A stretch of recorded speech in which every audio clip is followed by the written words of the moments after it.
Hola, bienvenidos a Librócoli Podcast. Mi nombre es Pablo Perdomo y acá me encuentro junto a Pablo Laguardia.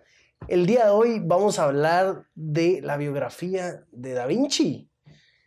El autor es Walter Isaacson. Este libro, yo creo, Pablo, ha sido revelador. Ha sido un libro que, no sé, es grande. Si lo ven acá, es pues bastante... Se los vamos a mostrar. Sí, por favor, cargalo. Sí,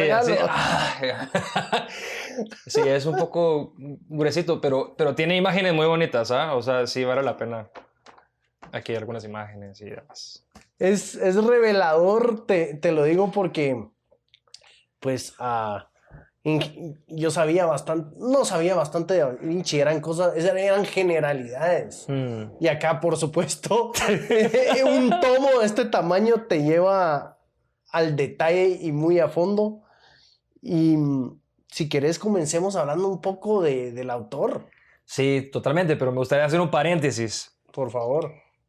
Este episodio es muy especial para mí porque yo le regalé este libro a Pablo Perdomo en un momento en el cual pues yo le quería agradecer a él por algo que él hizo por mí y bueno, y se lo regalé porque es uno de mis autores preferidos y porque me gustan mucho las biografías. Y el tercer punto, y el más importante, porque yo considero a Pablo una persona muy creativa. Y que tiene, y pues evidentemente no sos Leonardo da Vinci, ¿verdad, Pablo? No, ni cerca. Difícilmente vamos a tener otro Leonardo da Vinci, pero encontré en Leonardo da Vinci muchas de las características que él tenía, así Wow, que gracias. sí, es por ese motivo que pues se lo regalé, así que él no sabía nada de esta intro.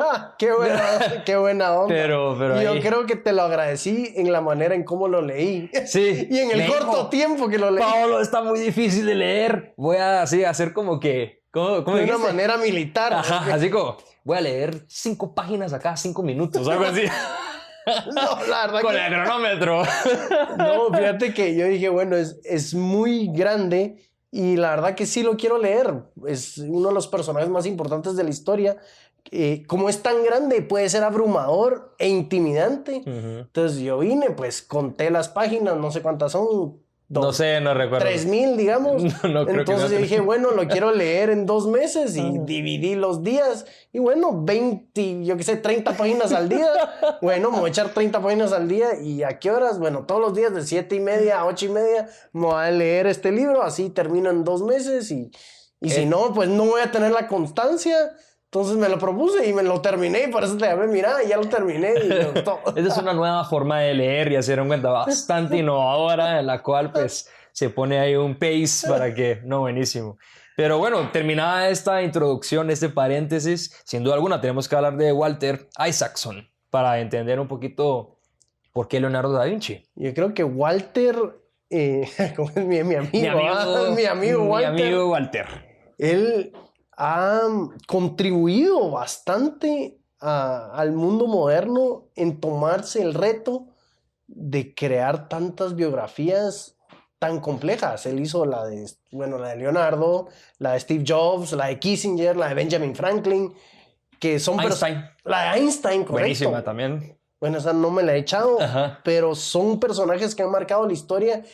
Y lo que pasa es que para crear estas biografías requiere muchísima investigación. Así es. Y son, por ejemplo, con Da Vinci, él se tuvo que ir a leer, a investigar, a buscar los libretos, cuadernos de Da Vinci para de ahí sacar la historia. Además de leer las biografías que ya estaban, tuvo que ir a hacer mucha investigación. Él tuvo acceso a informaciones, a piezas, a bosquejos que nadie había tenido antes para justamente crear este libro. Y eso es lo que le hace más especial. Creo que tiene algunos elementos que no están presentes en otras biografías de Da Vinci, que seguramente hay pues muchísimas, ¿no? Y pues sí, Walter es periodista, ya fue CEO de CNN, nació en Nueva Orleans, en Estados Unidos, y bueno, he visto un par de entrevistas que le han hecho sobre este y otros libros, y me parece una persona muy sencilla, una persona que sin duda alguna te la encontrás en el aeropuerto o algo así, y le puedes ir a decir, bueno, hola, soy fan de todo lo que ha leído.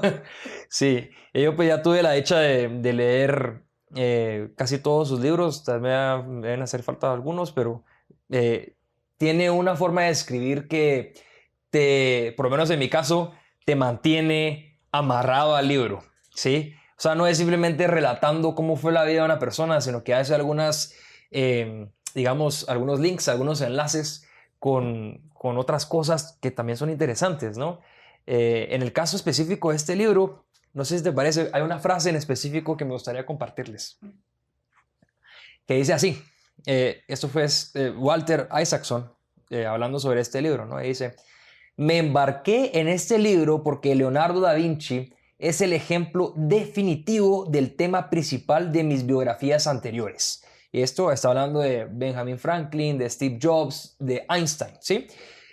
2 puntos. Cómo la capacidad de hacer conexiones entre disciplinas, y aquí entre paréntesis se coloca artes y ciencias, humanidades y tecnología, es un punto de encuentro para la innovación, la imaginación y el genio. Yo creo que esta frase resume lo que es Leonardo da Vinci, que es básicamente un gran conector de diferentes disciplinas.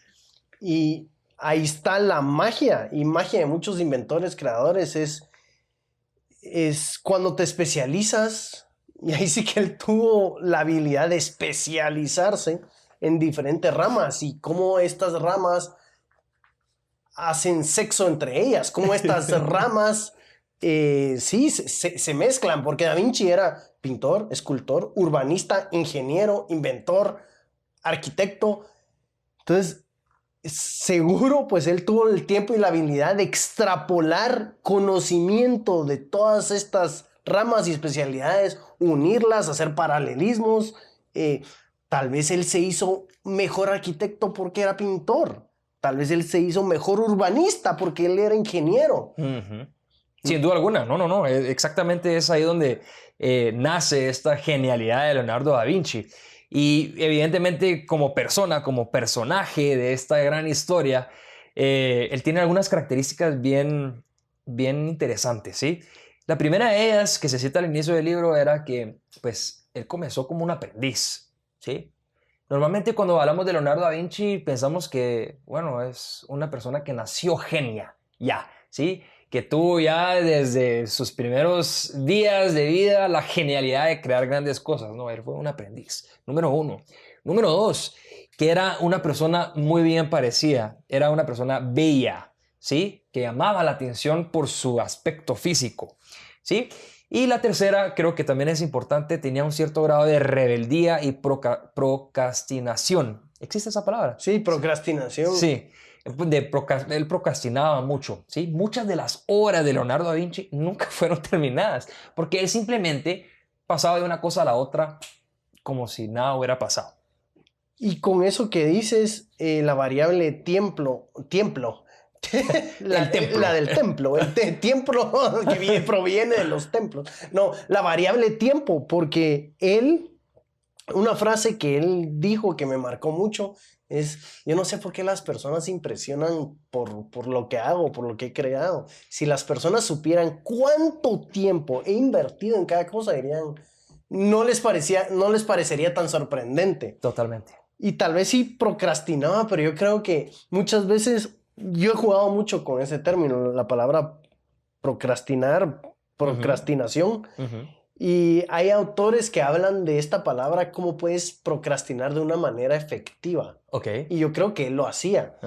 Tal vez él hacía un cuadro y a medias y se iba al campo a ver el río. Y sin embargo, cómo ver el río, cómo ver las aves, alimentaba su creatividad para luego irlo a plasmar sin que él supiera. Totalmente. Entonces sí, procrastinaba, pero había algo de alimentación. Total. En eso. Yo creo que la palabra, en mi caso, antes de que yo la diga, me gustaría preguntarte, si pudieras resumir a Leonardo da Vinci en una palabra, ¿cuál sería? Multifacético también. Multifacético, perfecto. Lo era, multidisciplinario, tal vez es mejor. En mi caso sería es una persona curiosa, curiosidad. ¿Sí? Bueno, claro. Y la curiosidad te lleva justamente a hacer lo que acabas de mencionar. Estás pintando, imaginémonos a Leonardo da Vinci pintando una gran obra o pintando, bueno, su obra más famosa que es la Mona Lisa, ¿no? Está pintando la Mona Lisa y bueno, en el fondo hay un pequeño río que, como muy bien lo mencionó Pablo, es algo que está presente en toda su vida, los ríos, el agua, y les voy a explicar por qué. Pero él dice, no, no está suficientemente perfecto o acorde a lo que es en realidad. Dejo esta obra parada y voy a hacer observación en la naturaleza durante 2 años hasta que logro regresar y terminar mi obra.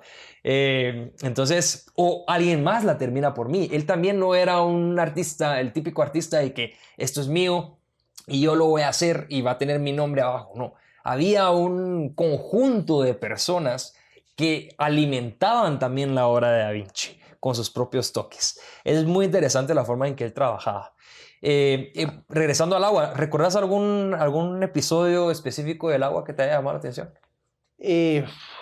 Tal vez parte de su ingeniería militar, ¿no? En la parte del agua, él tuvo bastantes contribuciones en cómo hacer cómo hacer un fuerte y cómo protegerlo. El agua tenía mucho que ver ahí. El agua fue inspiración para muchas de sus obras de ingeniería también, cómo se mueve el agua. Totalmente. Y, ¿sabes? Yo creo que vale la pena hablar, Paulo, pues, él tuvo bastantes, se dice, patrones, jefes. Ah, sí, claro. Bastante... Sí. Patrocinadores, llamémoslo así. Bastantes patrocinadores. Y pues muchos también le enseñaron bastante y lo situaron a él en lugares y en ramas de que él no se esperaba. O sea, dentro de sus patrocinadores está Ludovico, los Medici, los Borgia, pero cada uno lo puso a hacer cosas diferentes. Totalmente. Pues sí. Recuerdo que uno lo puso a hacer obras de teatro. Sí. Entonces fue ahí donde él empezó a experimentar con vestimenta, con efectos especiales, ahí fue donde él empezó a crear esta arquitectura militar que él no tenía en mente, sino que fue en los efectos especiales que dijo, bueno, esto se puede aplicar a armamentos. Totalmente, es muy interesante lo que mencionas porque sí, fue como que una de las grandes ramas en las cuales se desarrolló Da Vinci fue el teatro. Y esto lo llevó a dibujar cómo tenía que ser la vestimenta o la fantasía o el disfraz de las personas que estaban en el teatro. Y al dibujar, miren qué interesante, al dibujar estas personas, él se dio cuenta de que tenía que estudiar profundamente los músculos de la cara para poder dibujar bien de forma que los disfraces quedaran mejor. Y esto lo llevó consecuentemente a abrir cadáveres y a estudiar los músculos detalladamente para crear caras o rostros perfectos. Es ahí donde ves cómo Leonardo da Vinci, en su curiosidad infinita, llegaba al punto de ser tal vez un médico, de estudiar. Él tiene las ilustraciones más detalladas de su época sobre los músculos del rostro, por ejemplo. Esto es algo que no relacionamos a Leonardo da Vinci normalmente cuando pensamos en él, pero él lo hizo con su habilidad. Era maestro también, ¿no? Maestro. Como que si lo ves de una persona, de una manera macro, pues tenés hasta arriba los patronos o patrocinadores o jefes de él. Estaba Da Vinci y abajo sus aprendices, sí, que sus aprendices también fueron gran parte de su vida. Sí. Durante varias partes de su vida tuvo diferentes aprendices, muchas veces eran bastantes dentro de su casa o dentro de su taller. Y pues uno de ellos fue, por ejemplo, varios en su momento fueron, no sé, hubo alguna figura paterna que él tuvo con varios, otras figuras más amorosas, otras figuras más maestro-alumno, pero siempre tenía aprendices a su lado. Sin duda alguna, inclusive en el libro pues se trata de este lado homosexual también que Da Vinci tenía, ¿no? Y cómo esto lo llevó a lo largo de su vida a tener estas personas bellísimas como parte de su equipo de trabajo, ¿no? Y él pintaba a estos jóvenes que normalmente pues eran todos hombres, ¿no? Sí. Y cómo él estudiaba, por ejemplo, uno de sus aprendices era colocho, tenía el pelo rizado, como se le dice, él quería hacer un una obra y todas sus obras que tenían estas características en el cabello, quería que fueran perfectas. Y él se inspiró nada menos y nada más en cómo el agua se mueve cuando pasa en el río. Estos pequeños torbellinos que son creados por el agua, él los dibujaba en sus anotaciones y luego las traducía para hacer el cabello de sus obras a la hora de pintarlas. Esto es genialidad pura. Él se inspiraba en la naturaleza para crear más naturaleza. Entonces, creo que es una característica muy especial de Da Vinci, ¿no? Él era como rebelde, ¿no? Rebelde, muchas características rebeldes, sí, pues, de primero, pues, en ese momento, igual en varios momentos de la historia, pues, ser homosexual, ser fiel a lo que te gusta, que es diferente a lo que está dictando la sociedad, es un acto de rebeldía. Ser vegetariano. Era vegetariano. Voy a comer diferente a los demás. Sí. Él usaba siempre una túnica rosada. El primero rosado, un color diferente a lo que las personas utilizaban. Y además una túnica corta rosada. ¿Sabes? Entonces, o sea, no está mal, claro que no está mal, pero como que hay un acto de rebeldía en muchos detalles pequeños. Y cuando yo leí el libro, antes de leer el libro, yo dije, bueno, sí, vamos a ver sus obras, vamos a ver lo que ha hecho. Sin embargo, yo quiero saber su lado personal, qué comía, qué le gustaba, a dónde iba, qué le inspiraba, cómo dormía. Eso es como que bastante interesante, totalmente, ¿no? Y es por eso que las biografías de Walter Isaacson son tan llenas de detalles, porque él también cree en esto, ¿no? En cómo el background o la parte que te hizo como persona o que hizo estos genios, pues lo que son actualmente, es tan relevante para ellos, ¿no? Leonardo da Vinci pues nació en una ciudad que se llama Vinci, un pequeño poblado en Italia, y luego pues se trasladó a Florencia, donde pues dedicó parte de su vida, y luego tuvo otros varios mentores, fue a Milán y luego pues a Francia, y como dijiste pues tuvo varios líderes con diversas características, ¿no? Inclusive pues tuvo contacto con muchos otros artistas de su época y tuvo influencia directa también en muchos de ellos. No solo en su forma de pintar, que es lo que más lo reconocemos, sino que los armamentos, varios otros asuntos que él tocaba, ¿no? Y el libro es también interesante porque habla un poco de la geopolítica por la que tiene Italia en ese momento y cómo Florencia fue era una cuna en ese momento de conocimiento. Entonces Da Vinci llegó a cuajar también. Florencia en ese momento pues habían muchos investigadores, inventores, creativos, y eso se añoraba en Florencia. Para Florencia en ese momento la felicidad se alcanzaba por medio del conocimiento. Entonces, ¿qué estaba haciendo Da Vinci y sus peers o la gente al lado? Estaban buscando esta felicidad a través del conocimiento, la observación, la curiosidad. Y luego mudarse a Italia llegas a una ciudad donde... A Milán. A Milán, perdón. Ajá. Cuando llegas a Milán es una ciudad que tiene mucha agricultura, que tiene mucha industria, que tiene mucho dinero y que tal vez está creciendo de otra manera. Entonces se vuelve un trampolín. Sí, totalmente. Y la influencia política también que bueno, él fue reconocido inmediatamente como un gran genio. Entonces los grandes líderes militares y líderes políticos de la época lo querían tener cerca justamente para poder tener estos conocimientos y lograr influenciar a otras personas, ¿no?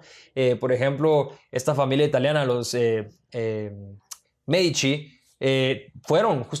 tuvieron una gran influencia en la época, y no fue una influencia militar, fue una influencia cultural, ¿sí? Y esto vino también a través de Leonardo da Vinci, ¿sí? Entonces es otra forma de conquistar el mundo, si lo queremos ver desde el punto de vista geopolítico, ¿no? A través de la cultura. Sí, él fue, pues, no el único, pero uno de los más influyentes en este sentido. Y, ¿sabes? Algo curioso que me gustaría comentarte del libro.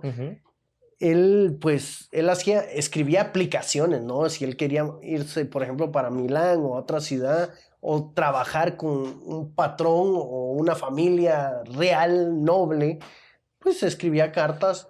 Y hablan de una carta aquí que no me recuerdo a qué persona o a qué familia le está aplicando, pero él describe sus destrezas como ingeniero militar, porque él dice, bueno, esta familia puede que encuentre en mi utilidad como un ingeniero militar, y entonces él escribe todas sus ideas y cómo puede ganar guerras, cómo se puede hacer la ciudad más segura, más limpia, más efectiva, más eficiente.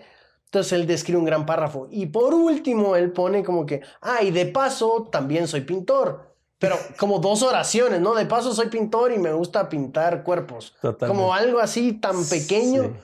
cuando En realidad él... era una de sus destrezas más grandes, pero Sí. él, no sé, era tan multidisciplinario de que él podía ser atractivo para varias unidades y varios jefes. Depende de qué querían, él lo podía hacer. Totalmente, y aquí me gustaría resaltar un punto que mencionaste. Sé cuál carta estás hablando. Imagínense ustedes a Leonardo da Vinci aplicando para un trabajo. ¿Me explico? Sí.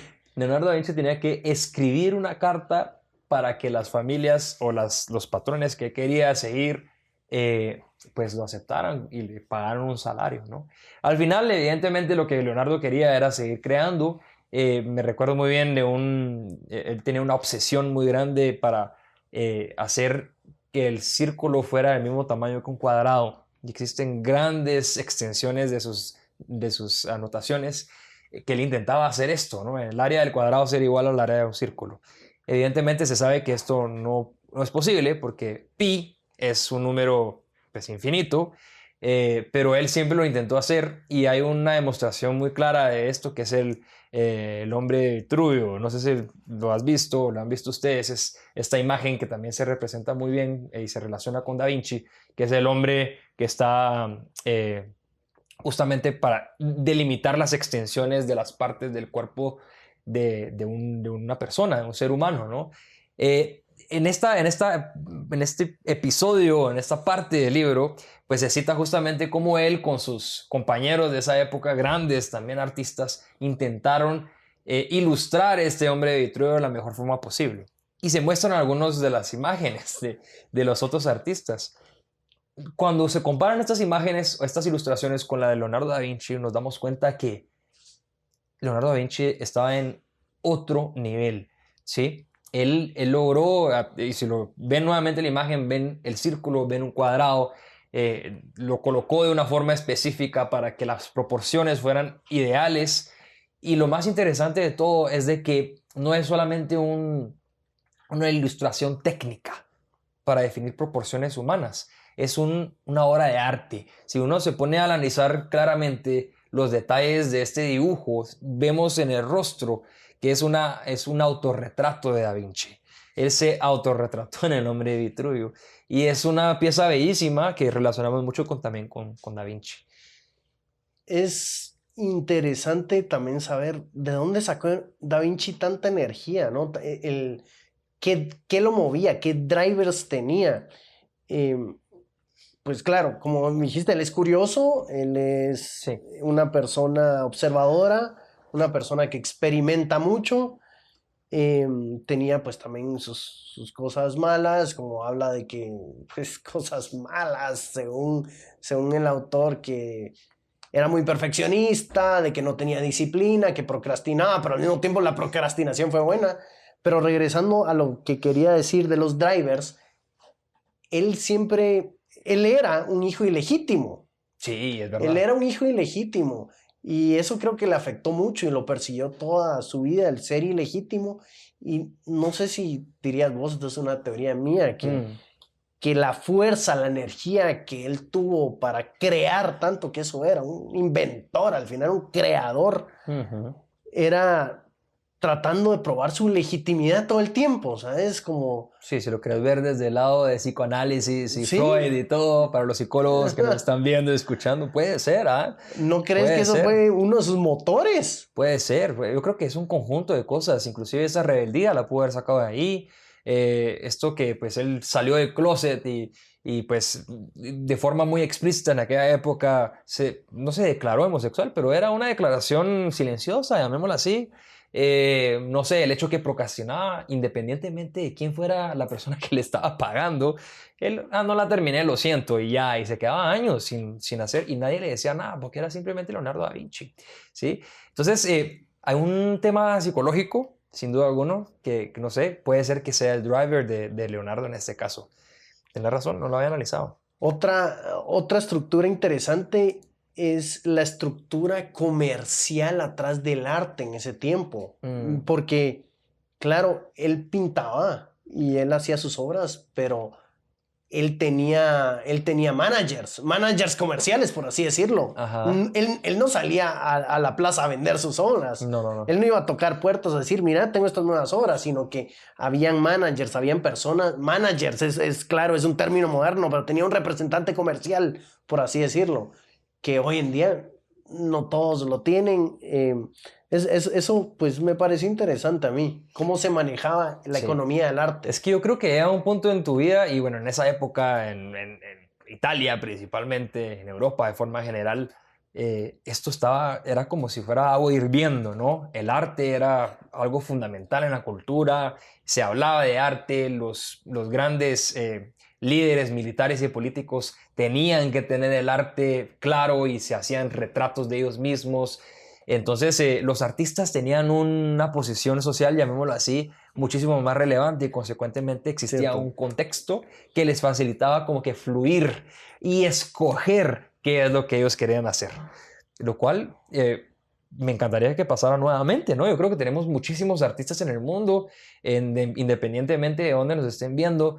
Creo que hay muchísimo que explorar y que aportar a estos artistas para que puedan, no sé, exponer sus obras y exponer sus ideas. Es fundamental.